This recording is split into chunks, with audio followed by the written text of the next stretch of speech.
হাতে গোনা মাত্র এই 4-5টা চিংড়ি মাছ ছিল।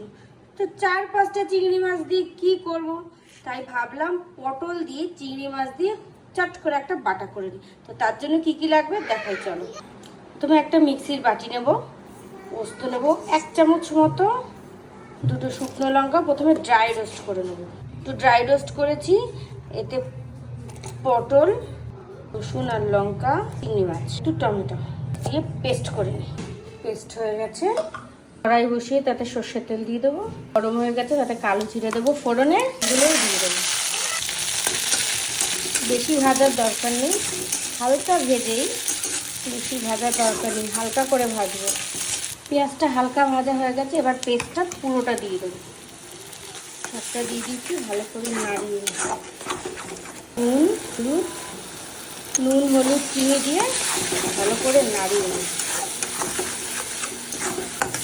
নাড়াতে নাড়াতে শুকিয়ে আসবে, আরও শোকাবে, তেলটা ছাড়বে, তাহলে হয়ে যাবে।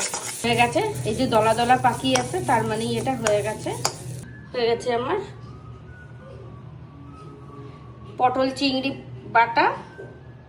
তাতে আমি একটু উপর দিয়ে কাঁচা সর্ষের তেল দিয়ে দেবো। ব্যাস রেডি হয়ে গেল আমার পটল চিংড়ি বাটা। কেমন হয়েছে কমেন্ট করে জানবার। আমি এটা না, মাটির বাটিটা আমার কাছে ছিল, আমি এটাতেই সার্ভ করেছি। আমার খুব ভালো লাগছিল ওই বাটিটা। আমি ওইগুলো না একটু রেখে রেখে দিই, মাটির এই জিনিসগুলো। তো কেমন হয়েছে প্লিজ কমেন্ট করে জানিও। পটল চিংড়ি বাটা। চলো, বাই বাই।